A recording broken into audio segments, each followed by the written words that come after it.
어느 마을에 병원을 운영하는 한 선교사님이 계셨습니다. 이 병원을 운영하기 위해서는 후원을 받아서 많은 복음을 전하고 또한 많은 사람들을 치유해야 했기 때문에 현지에 있는 조력자와 함께 열심히 후원을 받기 위해 걸어서 열심히 후원을 받고 다시 한 번 더 병원으로 돌아오고 있었던 중이었습니다. 그러나 너무 먼 데까지 후원을 받으러 돌아가서인지 해가 질 쯤에도 그들이 도착해야 할 병원에 도착하지 못한 상황에 이르렀습니다.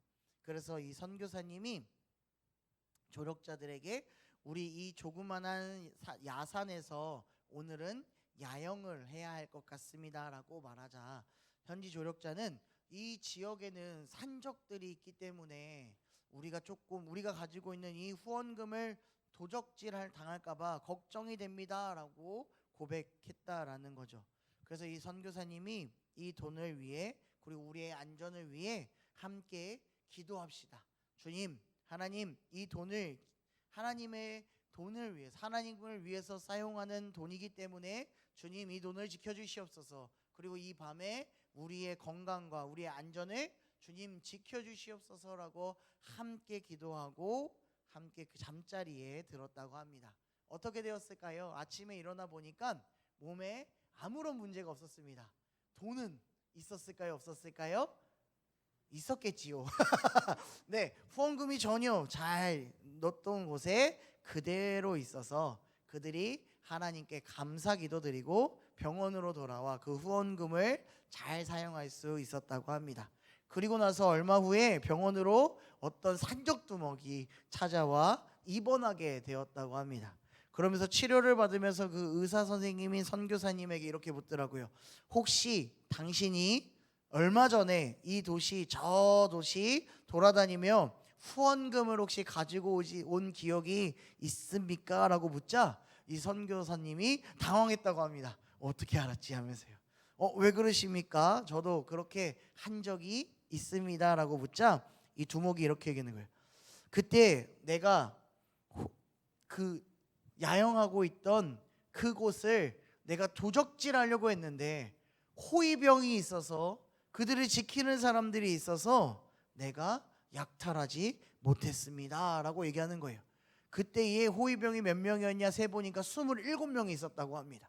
너무 내가 쳐들어가면 내가 약탈해 가려면 내 목숨이 위험할 것 같아요. 포기했다라고 얘기하는 거죠. 근데 그때 선교사님과 조력자밖에 없었는데 그들을 도와주는 사람이 전혀 없었다라고 이 선생님은 생각했다라는 거죠. 참 아이러니한 일이었습니다. 그리고 나서 이 선교사님이 어떤 집회에 참석하고 그 집회에 참석한 사람과 이야기를 나누는데 어떤 사람이 선교사님에게 이렇게 얘기하는 거예요. 그때에 그날 밤에 기도 집회가 있었는데 우리가 그 집회를 여면서 함께 선교사님을 위해서 목 놓아 기도했습니다. 근데 그때 모였던 인원이 몇 명이었냐면 27명이었습니다 라고 고백했다라는 겁니다. 참 놀라운 일이 아닐 수 없지요. 이만큼 기도에는 놀라운 힘이 있고 놀라운 기적과 같은 일이 일어난다라는 겁니다. 특히 나 홀로 기도하는 것도 중요한데요, 누군가를 위해 우리가 함께 중보할 때에 주님의 놀라운 역사가 일어난다라는 겁니다. 길을 잃었던 그 영혼이 갈 길을 찾게 되었고 불가능했던 일들이 가능한 일로 만든 것은 바로 기도다라는 겁니다. 중보의 기도가 그만큼 큰 힘을 가지고 있다라고 얘기합니다. 오늘 우리가 함께 읽었던 이 예배소서 1장 17절과 19절 말씀도 예배소 교인들을 향해서 사도 바울은 하나님을 향해서 중보 기도하고 있음을 볼 수 있습니다. 바울은 이들을 위해서 주께 무엇을 중보하고 있습니까? 그리고 그 바울의 중보 기도가 오늘을 살아가는 우리의 삶에 어떠한 영향력을 끼치고 또 우리는 무엇을 깨닫고 주께로 걸어갈 수 있겠습니까? 오늘 저와 함께 이 말씀을 살펴보며 깨닫고 나아가기를 주의 이름으로 소망합니다. 사도 바울은요, 이 예배소서의 말씀을 통해 예배소 성도들을 편지하며 그 첫 번째 1장의 말씀 속에 계속해서 그들의 믿음을 칭찬하고 있음을 볼 수 있습니다. 그래서 그 믿음으로 인하여 하나님의 신령한 복이 예배소 교인들에게, 성도들에게 있고 주님의 구원의 여정이 이들에게 이미 임했음을 고백해 알려주었다라는 거죠. 그리고 예배소 성도들이 힘들고 어려운 순간 속에서도 늘 끝까지 붙잡고 지켰던 것들이 있음을 앞서 15절 말씀에 알려주고 있다라는 겁니다. 예배소서 1장 15절 말씀에 보면 이렇게 고백합니다.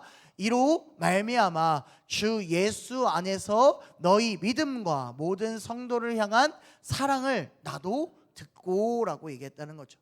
이 성도들은요, 로마의 박해 속에서도 힘들고 어려움 속에서도 그들이 지켰던 게 무엇이냐면 바로 예수 그리스도를 향한 사랑 그리고 믿음이었다라는 것입니다. 이미 하나님께서 이들을 그리스도 안에서 선택하였고 그 선택받은 백성들이 늘 잊지 않았던 것, 힘들어도 어려워도 나의 존재 자체를 늘 기억했다라는 거죠. 그러면서 예수 그리스도를 향한 믿음을 지켰다라는 겁니다. 그 믿음을 지킨 영혼들을 서로 사랑했다라는 겁니다. 그 이야기를 누가 들은 겁니까? 사도 바울이 들었다라는 거죠. 그 듣고 칭찬하며 바울은 이들을 위해서 기도했다라고 오늘 성경은 말해주고 있는 겁니다.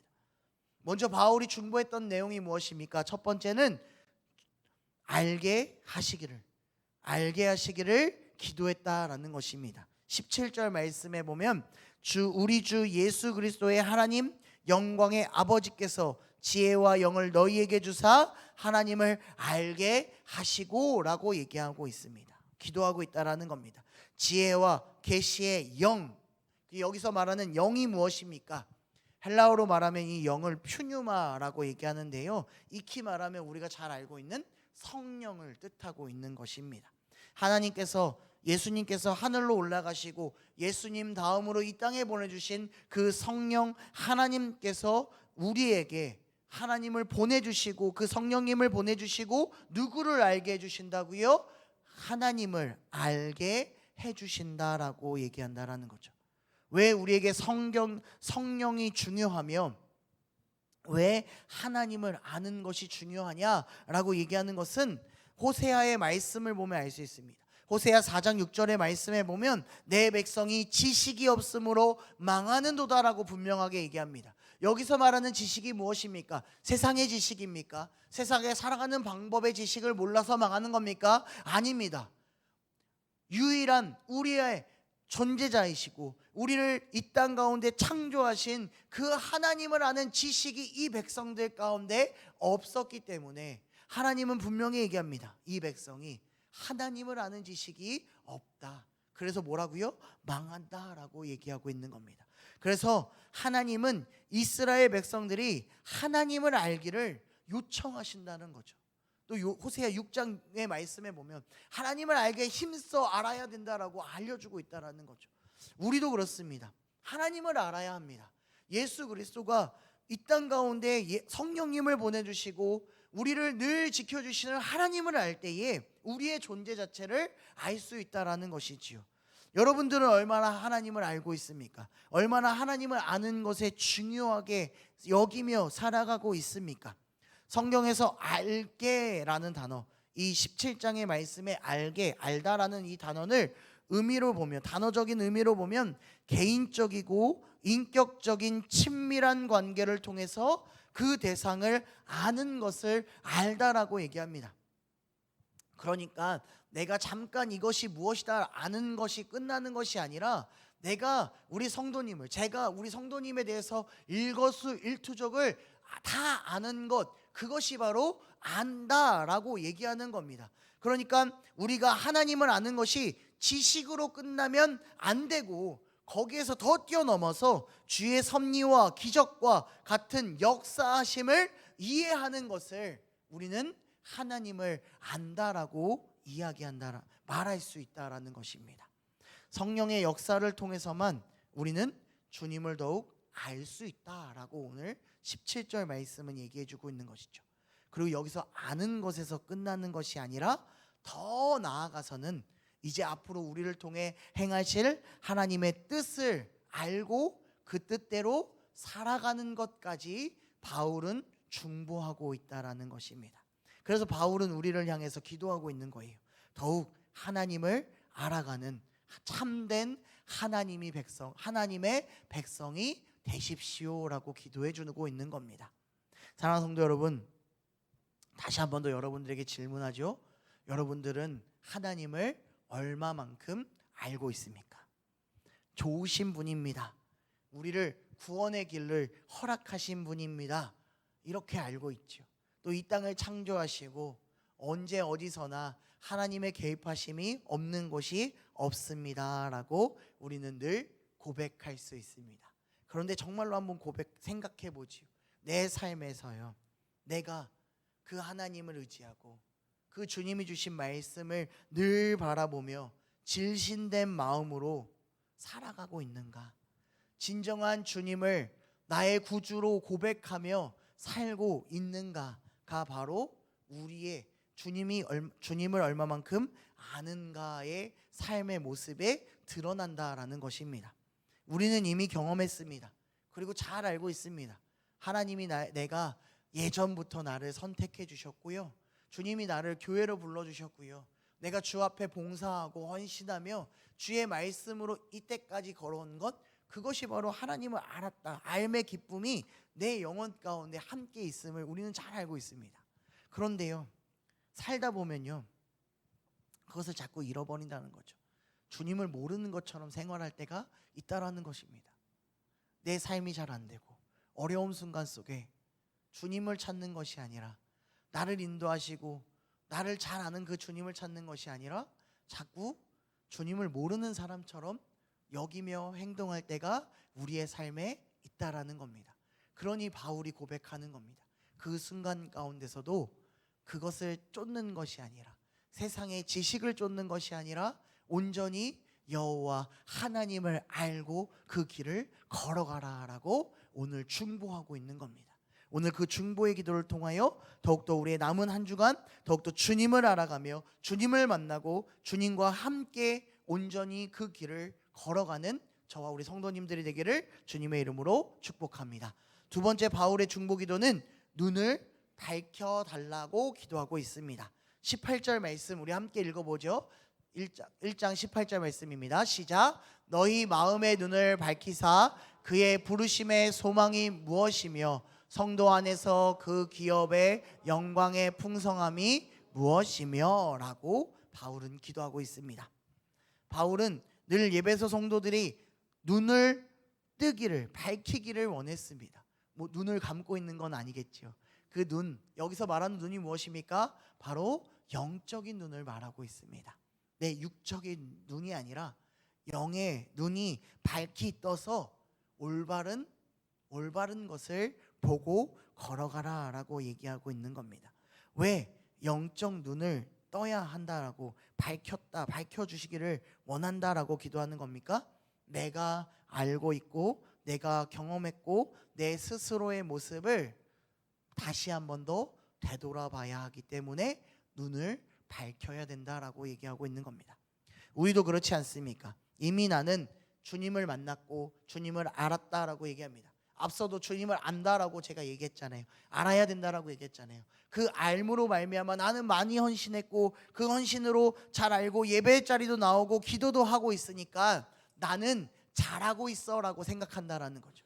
내가 내 모습을 되돌아보는 것이 아니라 지금 내 모습에 만족하고 이 모습이 하나님이 기뻐하실 거야라고 내가 생각하고 있다라는 거죠.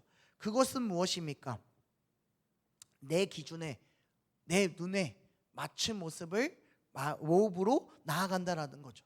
그러면서 우리가 생각하는 것은 무엇입니까? 내 직분을 얘기합니다. 내가 목사인데, 내가 권사인데, 내가 장로인데, 내가 집사 직분을 받아서 내가 이만큼까지 왔는데 나는 잘하고 있어요 라고 얘기하는 거죠. 그러면서 또 뭘 얘기합니까? 나는 모태신앙이에요. 난 태어날 때부터 부모의 신앙을 이어받아 내가 잘 왔다라고 얘기한다는 거죠. 오랫동안 교회 나왔다라고 얘기합니다. 그게 내 믿음이고 내가 하나님 앞에 올바로 섰다라고 얘기합니다. 그런데 정말로 그게 믿음의 척도입니까? 그게 증거입니까? 아니라는 거죠. 많은 사람들은 눈을 감고 나는 잘하고 있다라고 얘기합니다. 내 영의 눈을 감으면서 그냥 행동의 모습만 나아가는 모습도 너무 많다라는 것입니다. 성경의 말씀에 보면요, 예수님의 시대 때 유대인들이 무슨 생각을 갖고 있었냐면 나는 아브라함의 순수 혈통이라고 생각했습니다. 아브라함의 자손이라고 생각해서 나는 하나님의 진정한 자녀야 라고 얘기해요. 그러면서 내 행동이, 내 모습이 율법만 잘 지키면 잘 하고 있다라고 얘기해요. 믿음이 온전했다라고 얘기해요. 그런데 어떻습니까? 그들의 모습, 예수님이 바라보고 뭐라고 얘기합니까? 그들은 보지도 못하며 듣지도 못하며 깨닫지도 못한다라고 예수님이 그들을 비판하고 있다라고요. 듣지 않는다고요.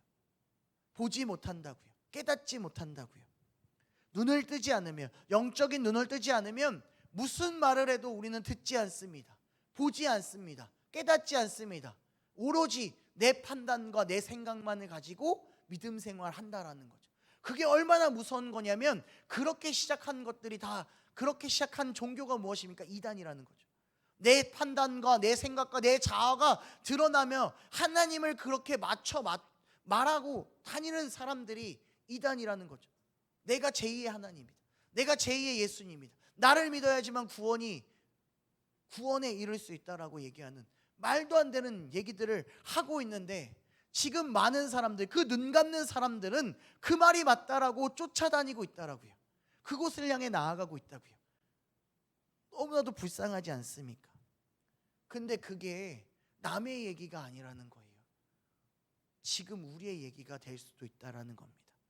내 자신을 보지 못하고 남만 바라보고, 저 사람은 왜 저렇게 행동하며 비판하고 난 잘났다고 얘기하는 그 모습이 지금 우리가 진짜 눈을 감고 잘못 바라보고 있는 우리의 믿음일 수도 있다라는 것입니다. 그래서 바울이 기도하고 있는 거예요.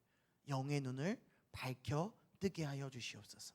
그래서 주를 바라보고 내 모습을 제대로 바라보게 하여 주시옵소서라고요. 우리도 기도해야 합니다. 주님, 내 눈을 뜨게 하여 주시옵소서. 내 영적인 눈을, 주님을 향한 나의 눈이 바로 띄어서 주님을 바라보게 하여 주시옵소서. 그리고 나의 믿음의 모습을 제대로 바라보게 하여 주시옵고, 참된 성도로 주님이 부르신 그 소망을 가지고 온전히 걸어가게 하여 주시옵소서라고 우리가 기도하며 더욱더 전진하며 나아가는 참된 성도가 되어야 한다라는 것입니다. 주님이 우리를 부르신 소망이 있습니다. 그것이 무엇입니까? 바로 다시 오실 그 주님의 날에 우리가 그 주님의 영광이 되어야 하는 그 소망이 있어야 한다는 거죠. 그러니까 우리가 뭡니까? 교회다라는 겁니다. 우리가 교회다.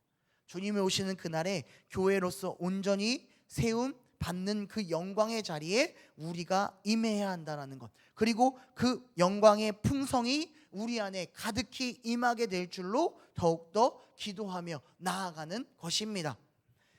주님을 바라보십시오. 주님, 이 땅 가운데에 우리가 볼 분은 주님밖에 없습니다. 그리고 우리가 주님을 바라보고 마지막 가야 할 그 천국을 더욱더 우리의 삶의 마음에 품고 살아가는 우리의 영혼들 되기를 소망합니다. 여러분들에게 천국은 어떤 곳입니까? 제가 이 설교를 준비하면 천국을 한번 꿈꿔봤거든요. 그러니까 딱 이 찬양이 하나 생각이 나더라고요. 사막에 샘이 넘쳐 흐르리라라는 어린이 찬양인 것 같아요. 근데 후렴 가사를 보면 이렇게 나와 있거든요. 보면 이렇게 나와 있습니다. 사자들이 어린 양과 뛰놀고 어린이들 함께 뒹구는 참사랑과 기쁨의 그 나라가 이제 속히 오리라. 후렴 가사는 또 이런 거예요. 독사굴에 어린이가 손 놓고 장난쳐도 물지 않는 참사랑과 기쁨의 그 나라가 이제 속히 오리라. 제가 어렸을 때 엄청 많이 불렀거든요.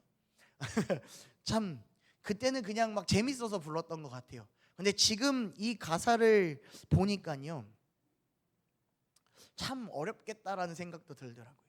독사가 드글거리는 그 독사굴에 내 손을 넣어도 그 독사가 물지 않는다라고 얘기해요. 사자굴에 어린 양이 뛰어논대요. 사자가 어린 양을 물고 먹어야지 어떻게 같이 뛰놀 수 있을까라는 참 어른의 이 생각이 참 순수하지 못하는 생각이 있지만, 그 얼마만큼 기쁨이 넘치고 사랑이 넘치고 원수가 없고 서로를 이해하며 보듬는 모습이 하나님의 나라라는 것이요. 마치 이스라엘 백성들이 가나안 땅을 처음으로 들어가기 전에 정탐꾼이 봤을 때에 그 땅이 젖과 꿀이 흐르는 땅이다라고, 너무 살기 좋은 땅이다라고 말하는 그 땅이 마치 천국과 같은, 정말 비교도 할 수 없는 그 하늘나라가 우리가 이제 가야 할 본향이다라는 겁니다. 그 천국이 우리의 기업이 될 것이며 그 기업의 영광인 우리 안에 그 영광이 우리에게 주어졌다라는 겁니다. 그 안에 풍성함이 가득할 것임을 바울은 기도하고 있고, 그리고 그 기도가 우리 안에 있다라는 겁니다. 더욱더 우리는 천국을 꿈꾸며 살아가야 합니다. 최근에 TV에서 천국보다 아름다운이라는 드라마가 방영했습니다. 저는 사실 이 드라마를 보지 않았거든요. 근데 잠깐 봤는데 이 드라마가 뭐냐면, 이 땅에 살다가 이제 생이 마감해서 죽으면 사후 세계로 가는데 두 세계로 나눠집니다. 천국과 지옥으로 나눠져요. 근데 저 배우 두 분이 천국을 가거든요. 그래서 천국에서 일어났던 살았던 에피소드를 그린 게 바로 이 드라마였습니다.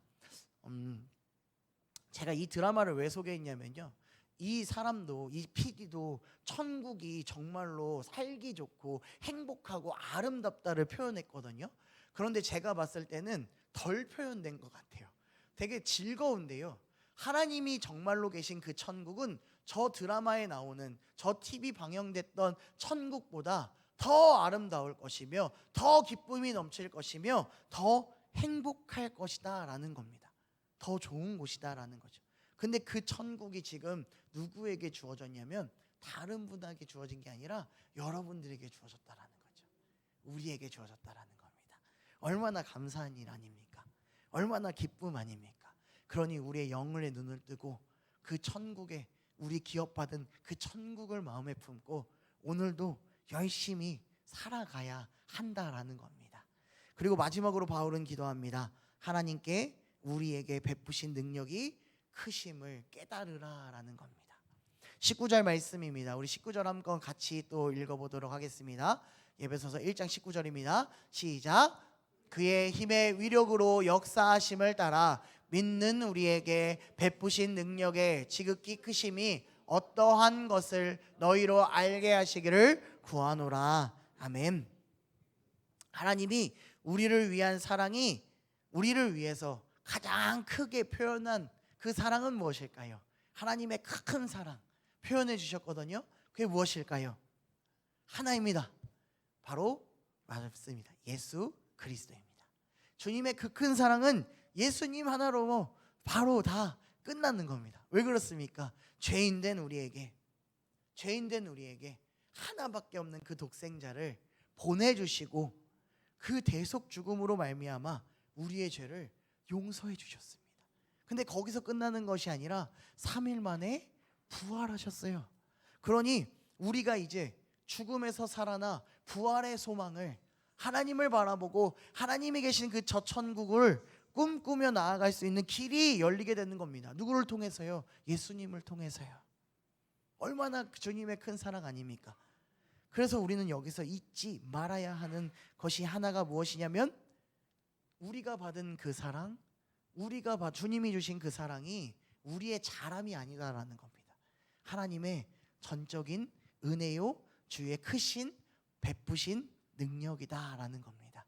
그 사실을 우리는 알아야 한다라는 거죠. 잊지 말아야 한다라는 겁니다. 지금까지 우리가 이 자리까지 온 것은 우리의 힘이 아니었습니다. 우리의 잘함도 아니었고요. 오로지 주님의 크신 은혜였다라는 겁니다. 제가 늘 설교할 때 제 삶을 잘 얘기하잖아요. 저는 늘 고백합니다. 우리 청년들한테도, 우리 중고등부 친구들한테도 얘기해요. 저는 진짜 공부의 공짜도 잘 몰라요. 하고 싶은 마음도 잘 없었고, 공부의 목표는 없었던 것 같습니다. 그러나 하나님께서 저를 세우기 위해 일사천리로 하나하나 연결해 주시고 베푸셨다라는 거죠. 그래서 제가 지금 이 자리에 서 있는 건요, 제가 잘해서 서 있는 게 하나도 없었어요. 오로지 주님이 다 역사하신 거다라고 저는 늘 고백하고 생활하고 있습니다. 저는 늘 부모님께 도움을 받았거든요. 대학교 때도 부모님이 다 내주셨어요. 용돈도 다 주셨고요. 저는 알바를 해본 적이 없어요. 정말 저희 집이 그렇다고 부유하게 살았냐? 그렇지도 않았어요. 하루 벌어 하루 먹는 아버지의 일이었고, 어디서 나오는 그런 배포였는지 모르겠어요. 그런데 대학교를 졸업하니까 이제 부모님이 선포를 하시더라고요. 더 이상 대학원에 등록금은 내주지 않겠다. 너희 힘으로 다녀라. 사실 알바도 해보지 않고 그때 막 사역 이제 막 시작해서 사례비 50만 원, 60만 원 받았거든요. 어떻게 하지?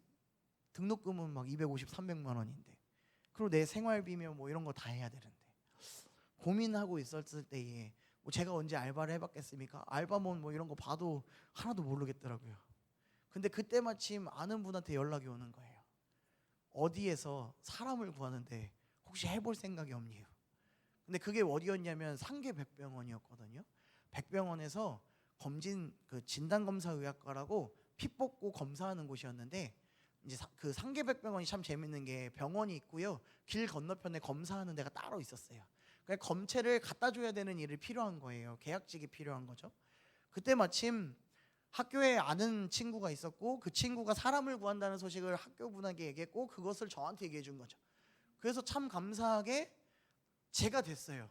그래서 2년 동안 열심히 일해서요, 등록금을 다 벌었어요. 그러니까 3년 동안 등록금도 벌고요. 제가 그때 마침 또 월계 성석교에서 사역을 했는데요, 월계 성석교에서 사례비 20만 원 주셨거든요. 그것도 되게 힘들게 주셨어요. 근데 전혀 부족함이 없었죠. 제가 일해서 벌고 애들 다 밥 사주고요, 제가 애들 다 먹이고요, 애들이랑 노는데 제 돈 다 썼거든요. 근데 그때 너무 행복하고 너무 즐겁고 재밌었어요. 근데 하나님께서 그렇게 다 모든 것을 할 수 있게끔 만들어 주셨다라는 겁니다. 제가 뭘 했습니까? 제가 한 건 하나밖에 없어요. 하나님, 이제 나 일해야 되는데 어떡하죠? 이거 한마디 한 거거든요. 그 한마디를 주님이 들어주시고 모든 것들을 인도해 주셨다라는 겁니다. 그 크신 은혜가 이 삶에 있었다. 근데 제 삶만 있었던 게 아니라 지금 여러분들에게, 분명히 우리 여러분들에게도 하나님의 크신 은혜가 분명하게 있었다라는 거죠. 근데 우리가 살다 보니까 그 은혜 어떻습니까? 잃어버리고 산다라는 거죠. 근데 이제는 우리가 기억해야 합니다. 주님이 이미 우리에게 그 크신 은혜를 허락해 주셨고 베푸셨음을 우리는 기억하며 살아가야 합니다. 우리에게 그 힘이, 그 기억을 늘 기억하며 그 크신 은혜가 그 지난 삶에도 있었고 앞으로도 주님의 크신 은혜가 있을 줄로 믿습니다. 우리의 삶에 넘쳐나기를 주님의 이름으로 소망합니다. 오늘 말씀을 마무리할 때에 제가 연예인 중에 어릴 적부터 저는 유재석이라는 사람을 굉장히 좋아했습니다. 늘 재밌다라고 생각도 했고요. 재밌는 것보다 이 사람이 가지고 있는 그 마인드가 저는 너무나도 보고 배울 점이라고 생각했습니다. 뭐였냐면 그는 늘 높은 자리에 있던 낮은 자리에 있던 한결같은 생각을 가지고 있었다라는 거죠. 그리고 나서 높은 자리에 있을 때에 그가 항상 했던 건 뭐냐면 후배를 위해서 그는 아낌없이 사용하고 아낌없이 조언을 해줬다라는 거죠. 교만할 수 있었고요. 많은 사람들이 높은 위치에 올라갔을 때 다 교만해서 나락으로 떨어진 모습도 우리는 다 알고 있습니다. 근데 이 사람은 그 모습을 끝까지 지키면서도 그가 밟아왔던 것, 그가 경험했던 것들을 누구에게 알려주는 거예요? 후배들에게 알려주며 그 길을 갔을 때에 너희가 성공할 수 있다라는 것을 알려줍니다. 어떻게 보면 사도 바울도 그랬을 겁니다. 처음 만났던 자기가 주님을 비방하고 주님을 모욕하고 했던 그 자신을 예수님이 만나주시고 이제 복음의 선포자로 하나님의 사도된 그리스도인으로 나아갈 때에 그가 그 어려운 고난 속에서도 주님을 찾았던 그 마음으로 지금 예배소 성도들에게 중보기도 하고 있음을 우리는 볼 수 있다라는 거죠. 우리에게도 동일하게 주님은 기도해 주고 있습니다. 힘들고 어려울 때에 더욱더 나를 알고 너희의 영의 눈을 띄어서 더욱더 나를 바라보며 내가 너희에게 준 그 천국에 대한 그 천국 소망을 품고 비록 힘들어도 오늘도 묵묵히 한 걸음 한 걸음 나의 손을 붙잡고 걸어갈 때에 내가 너희에게 큰 은혜를 허락해 줄 것이다 라고 오늘 그렇게 우리에게 기도해 준다라는 겁니다. 그 마음을 품고 오늘 우리도 한 걸음 한 걸음 주님께로 나아가며 살아가는 참된 주님의 백성들이 되기를 소망합니다. 더 나아가서는요, 우리도 중보하기를 소망합니다. 내 받은 그 믿음의 중보가 나를 통하여 더욱더 우리의 믿음의 다음 세대들에게 아직 주님을 모르는 저 밖에 있는 많은 영혼들을 위해 함께 중보하며 그들 또한 주님을 알고 또 영의 눈을 띄어 예수 그리스도의 크신 사랑과 은혜를 깨달아 하나님께로 돌아와 그 길을 걸어갈 수 있도록 우리가 함께 중보하며 그 주님께로 나아가는 저와 우리 성도님들이 되기를 주님의 이름으로 축원합니다. 우리 함께 기도하겠습니다.